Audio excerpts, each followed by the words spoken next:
hamburger icon. It didn't used to be in a hamburger icon. Now it's in a hamburger icon. Okay, let's find the hamburger menu.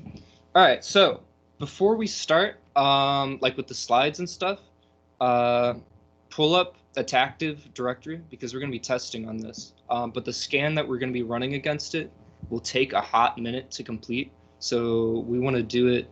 We want the scan to run while we go over today's slides. So when we're done with the slides, like the scan output is all like done and completed, and we can test against it. But you're welcome to do the rest of Active Directory on your own time, because what we will be doing today will make getting root a lot easier than what this room intended. We're going to be going over a recent bug that's been patched called the Zerologon bug. So my IP here is 10.10.216.22. Also, I put that information in meeting notes as well. So you should be able to get started with that. But since it's a -A, we need the net BIOS name for this exploit. So it just takes a little bit to enumerate that kind of stuff. I'm going to change Windows now, and we're going to get into the slides.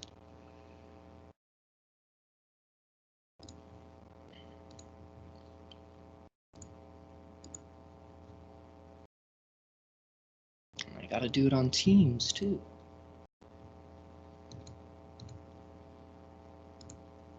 Okay.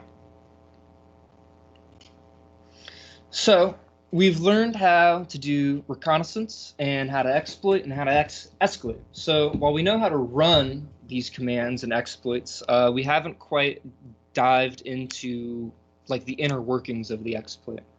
So today we're going to be going over a recent and quite major bug that affects Windows servers, and it's nicknamed Zerologon. It was disclosed earlier last week and is actually like one of the most serious bugs to affect Windows, like no exaggeration. It was responsibly disclosed to Microsoft by a security researcher, and then it was patched by Microsoft like a month before the vulnerability was made public. So there's not, damage control has been managed pretty well. But the bug basically instantly gives you admin access. It just dumps all of the root creds, or root creds. And today we're going to learn how the software is vulnerable, how the exploit works, and of course how to use the exploit as well. But emphasis on how it works. Not much is required for this attack to work. So it's unauthenticated, so you don't need any user access to get root here. You don't need to do any privilege escalation. You just need access to the network itself. So if the network is facing the public internet for some reason, you can use this exploit. Or if you compromised an internal system like a user's workstation, which could be done through spear phishing, you can use this exploit. Or like if you're in this company's lobby or something and you can just like see the network because you're there personally, you can use the exploit. So as long as you can see the network, you can use this exploit. So before we're going to get into the technicality of how this exploit works, we're just going to do a brief overview of what the exploit is targeting. So the exploit compromises the domain controller of Windows networks, and the primary responsibility of the domain controller is to just authenticate and validate user access on the network. So when users log into their domain, the DC checks those creds and allows or denies access, and like gives a certain amount of permissions, whether it's a like standard account or a help desk account, et cetera, et cetera. It also allows management and storage of various information and provides authorization mechanisms, establishes a framework to deploy other related services that are used for network and user management. It's basically like the king of the network. It's king of the domain. Instead of just getting root access of a specific machine, the DC is like root access to the entire network.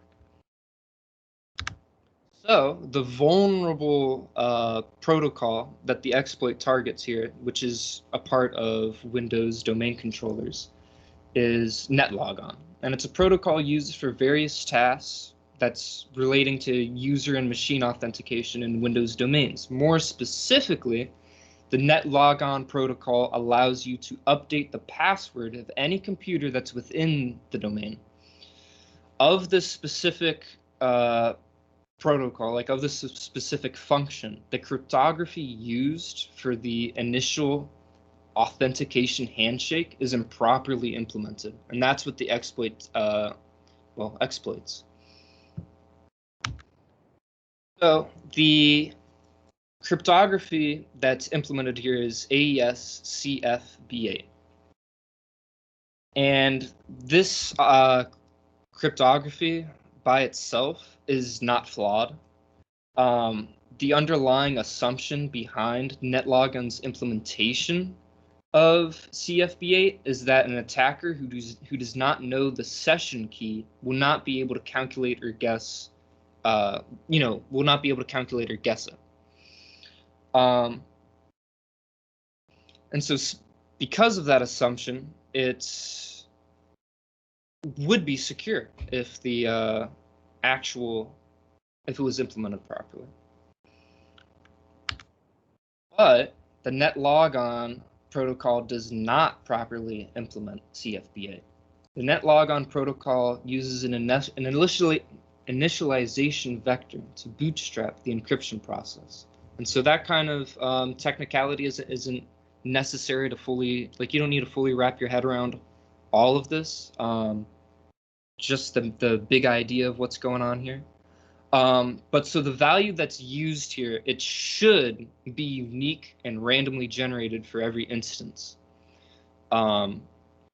So when I log on and it generates, so when the password is generated to whether it's a good authorization token or not, that value should be unique and randomly generated. But in Netlogon's protocol, this value is defined as fixed, and it's always consisting of 16 0 bytes. And the CFB8 security's properties will only hold when this value is randomized. And so because of this poor implementation, 1 out of 256 all zero plain text results in an all zero ciphertext. So that means you can guess the output 1 out of 256 times. That's just like probability. So going further into this, the authentication challenge can be chosen by the client. And so this is likely for compatibility purposes.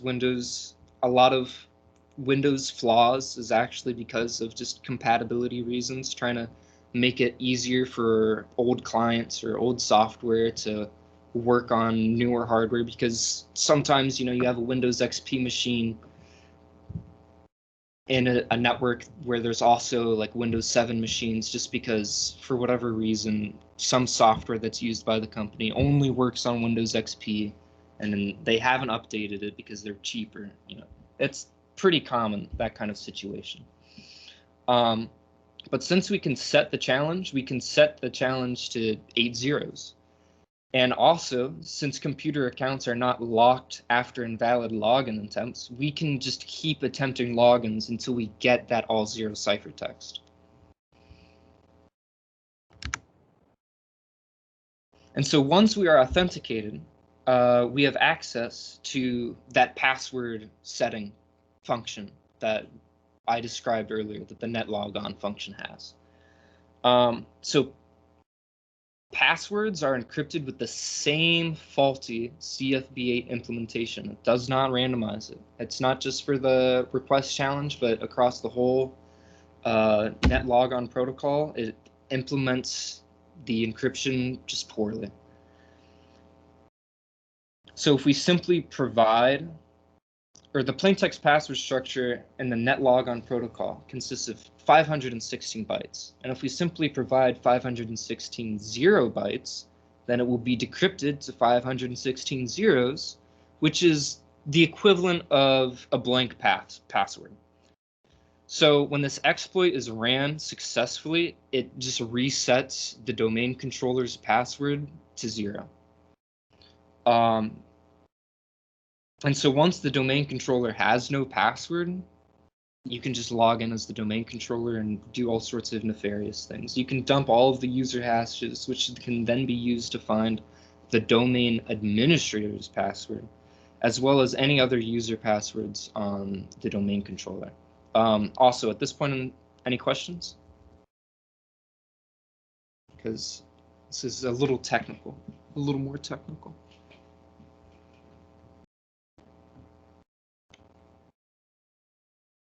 All right. That wouldn't be too surprising. We're like almost done through the lecture. It's just so that way. Oh, yeah, my scan's about done too.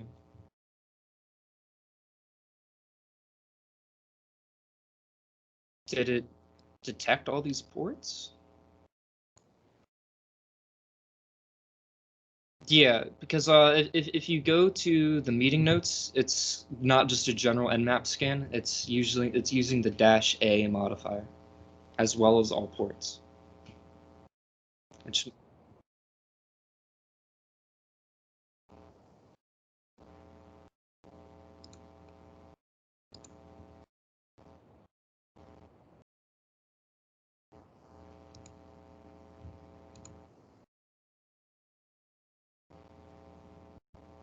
you want to screenshot your output, or you could just share your screen.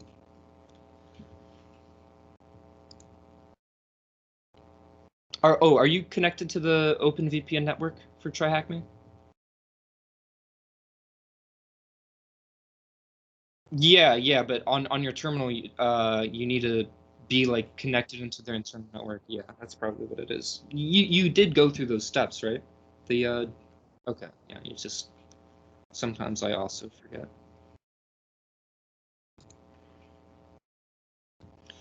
So it was patched, and so how was it patched? So now all Windows servers and clients in the domain now enforce secure NPC, which is basically just like netlogon signing and sealing. And that breaks the chain from authentication to password resetting. So on the slides here, where it kind of goes from here, where it's the net server authenticate 3, secure NPC just breaks this chain. And so you can't get to the net server password set 2. So you can't actually properly reset the password because of that. And the initial step is also blocked. Microsoft did not officially explain how they patched the software outside of just the new update enforcing secure NPC. But the security researcher who discovered this vulnerability tested against it again, and it's likely CFB8 was just re-implemented correctly. And so this is just also kind of to exercise the importance of secure coding practices. So as a programmer, just because it works, that's not good enough. It's got to be secure as well. And so this protocol, worked for standard user operation, but just because of a poor implementation of one specific function, it was able to security researcher was able to crack the very core of the Windows domain. It's pretty interesting stuff. And my slide, I think my, huh? What just happened? PowerPoint just crashed? I think that's what happened. Yeah, that's what happened. Okay, cool.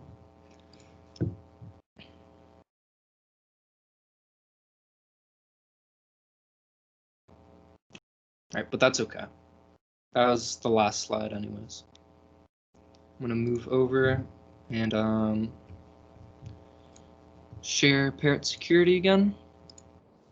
And we're gonna go over how to use this exploit. Gotta change it on Teams too.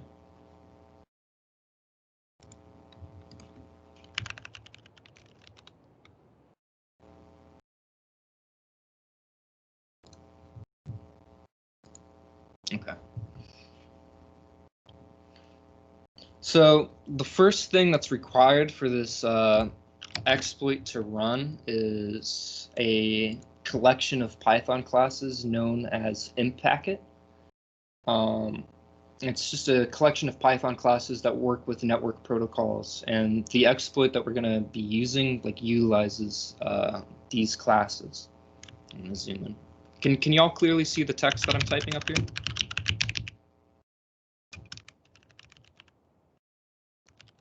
Okay. Here, I'm going to turn transparency off so it's a little even more clear to see.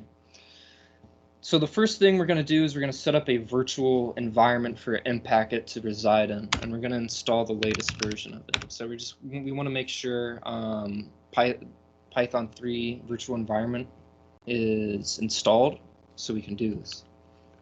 And so this is just to make sure when we install impacket here, if you happen to have a currently existing version of impacket, it doesn't mess with it. It's kind of a weird program, and it's not uncommon to have some issues.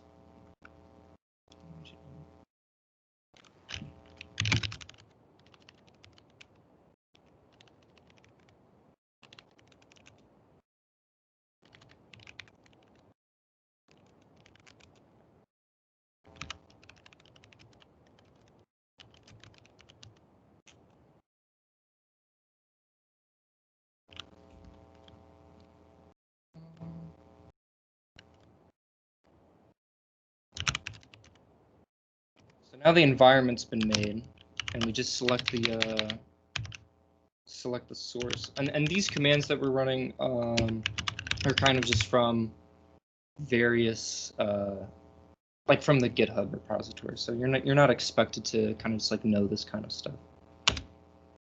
So as you can see here, this specifies that the virtual environment has been made. So now what we're going to do is we're going to clone the GitHub repository that contains impacket itself. And I'm going to paste all of these commands in meeting notes.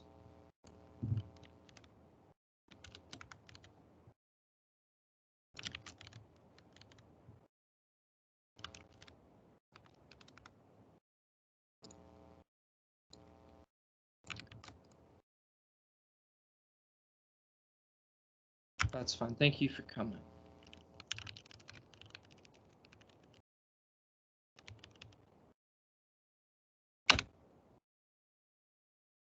Okay. Oh, yeah.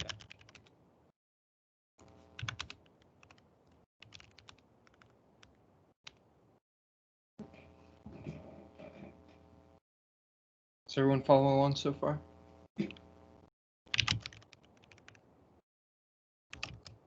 So then we're just going to install impacket here.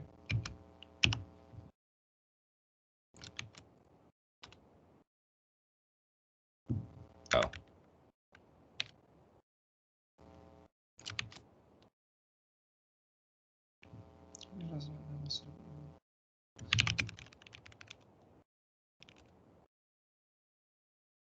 Oh.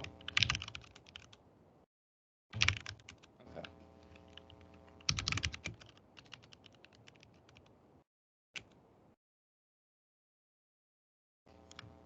So even though it spits out a couple of errors here and it says it failed, like I was saying earlier, impacket is kind of weird, and so it works anyways, actually. Updating the commands as well.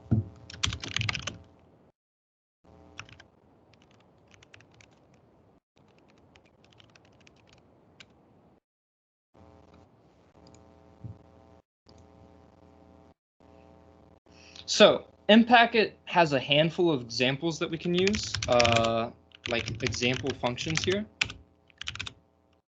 We can list them. One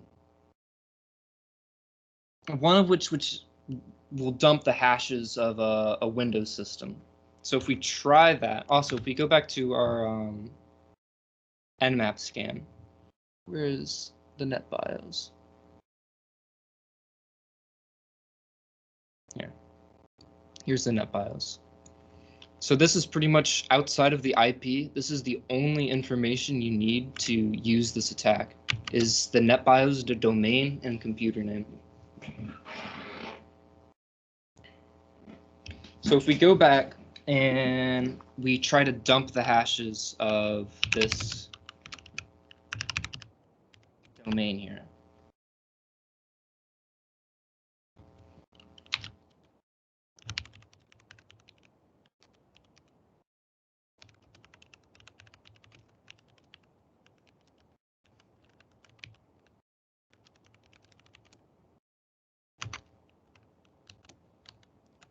Copy the IP.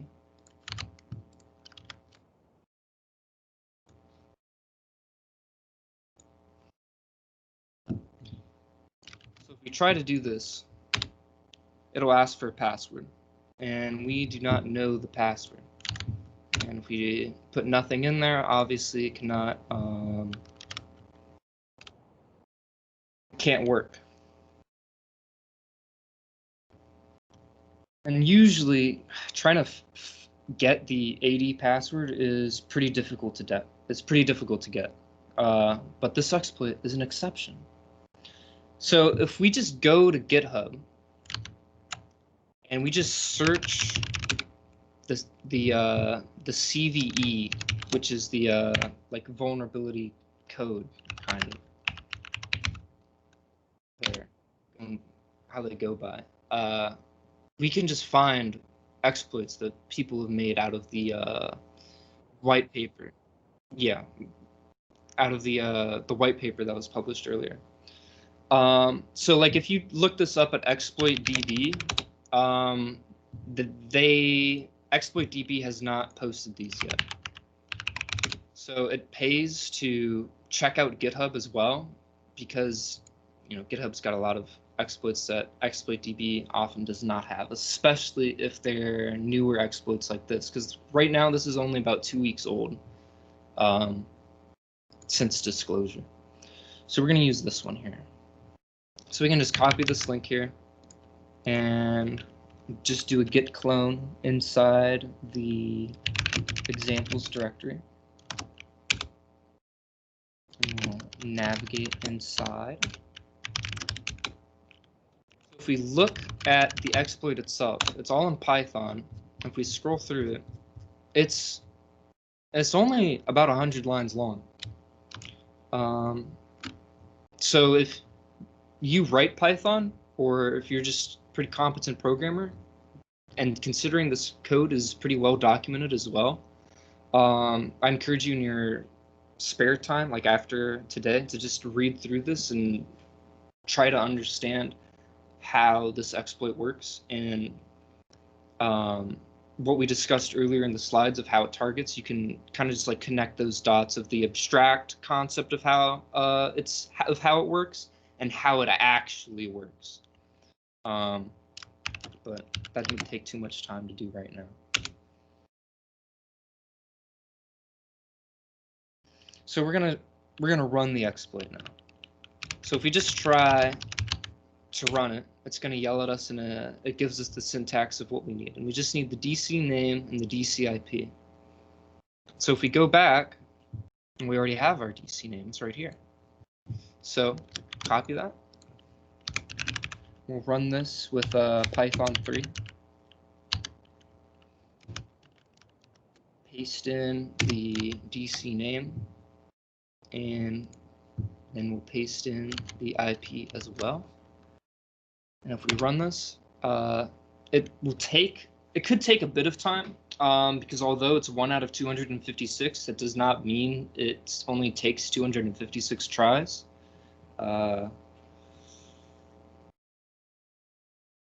Sometimes it can take up to like 2,000, where also is like the fail-safe for this exploit. It'll stop after 2,000. Testing, I actually had a... Yeah, okay. So it found that it was vulnerable, and it changed the account to the empty string. So that wasn't too difficult. So if we go back to our other examples of that impact it has, and we try to do the secret stump.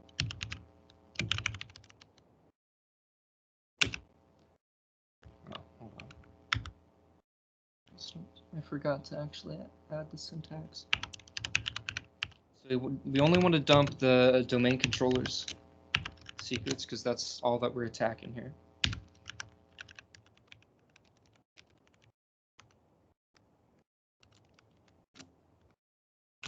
We do this, and we put our password as just nothing. We just hit enter, and it succeeds, and it just starts dumping all of these hashes.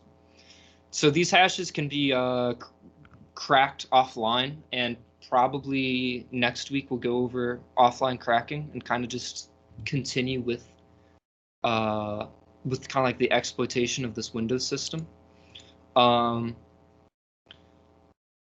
so offline cracking takes like computer horsepower, and there's brute forcing and there's word list methods to go through. But once you have a password, you can log in as the domain administrator and get that root shell. I'm not gonna lie, I thought this would take a little longer. So I finished like 15 minutes before I thought I was going to. That's okay. I can answer any questions. And also I'm posting in meeting notes the white paper that describes in more detail, more like technical detail of how the exploit worked. Any questions? Or suggestions or anything else like that?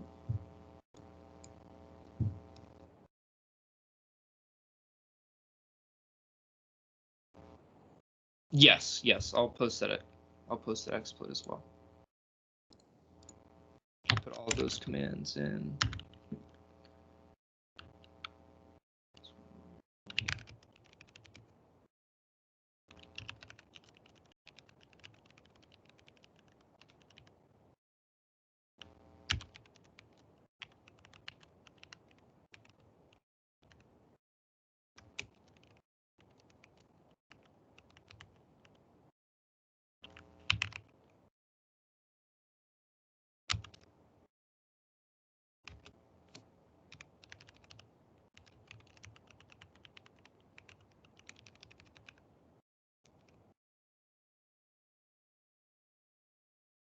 I'll scroll back up to where commands were actually being used, so you can look at that while I type up the rest.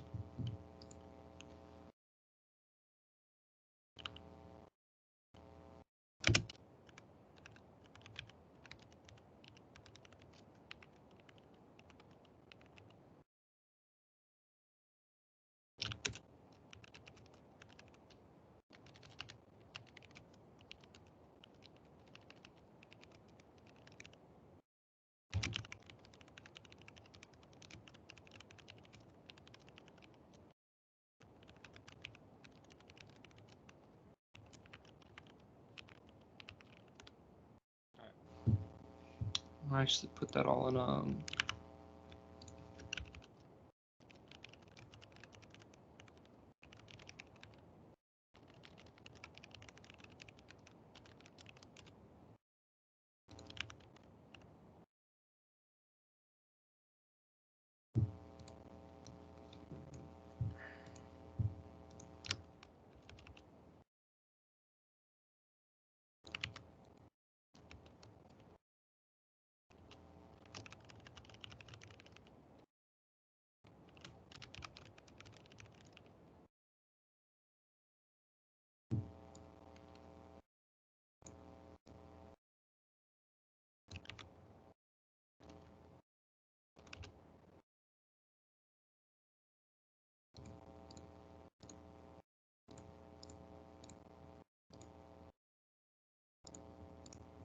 All right. And that concludes today's meeting.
Hmm.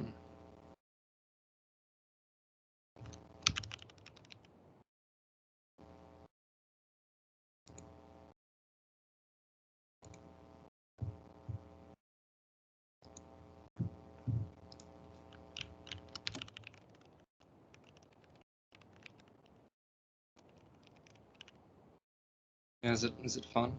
I'm kind of just hanging around in case anyone else got any other questions, or still trying to like replicate things, that kind of stuff. Also, because it's not dinner time yet.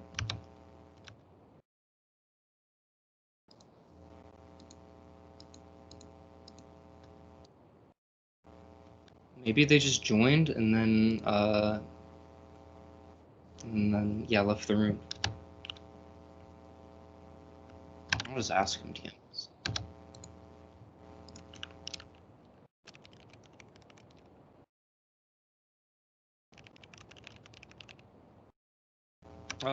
I don't. Oh, the only person that was having an issue was Brian. And that was just yeah, he's here. He was just forgot to connect with the OpenVPN.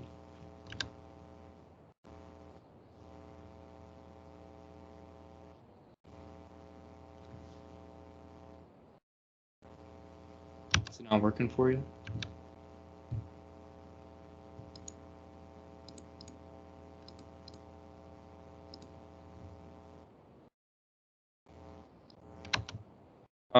Sure. Also, stuff, all that stuff's is posted in meeting notes, all the commands.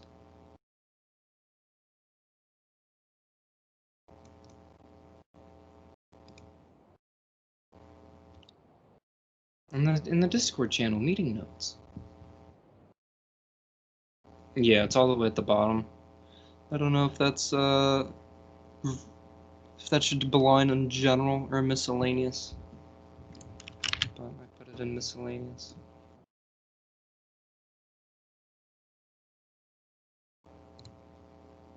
Sure.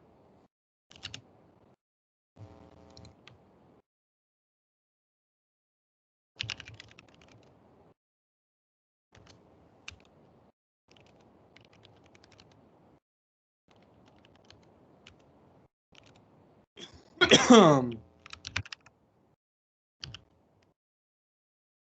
need the IP? No, I just. I don't know. What? Holler at me? What do I need? Okay.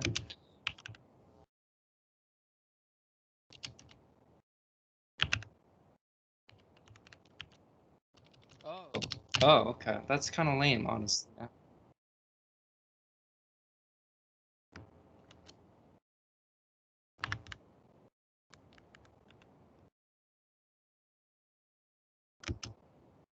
Really? Okay, okay. I can get behind this.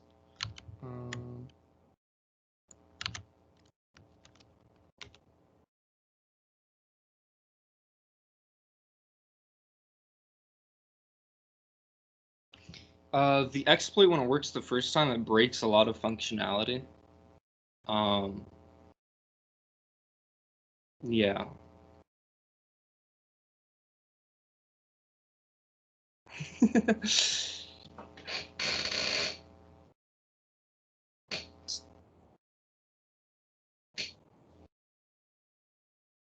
It's dumping it for me. It could be impact it, honestly.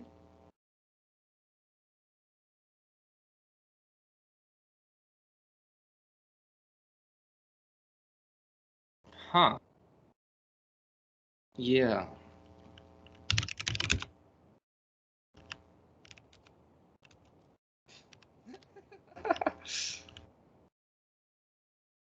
Okay, true.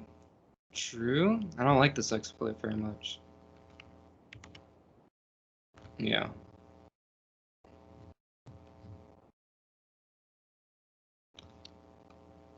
I'm gonna try to rerun the other one. So does the original one not work at all either? Yeah.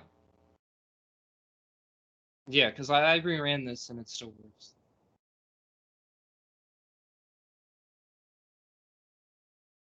Are you adding a space or are you just hitting enter?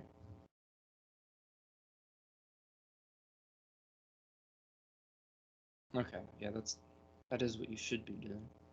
I don't know. That's kind of. Here, share your screen. I'm curious. My interests have been piqued.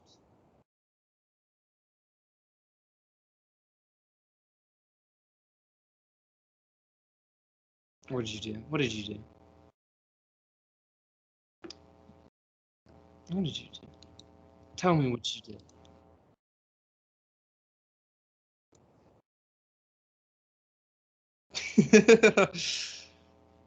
What happens?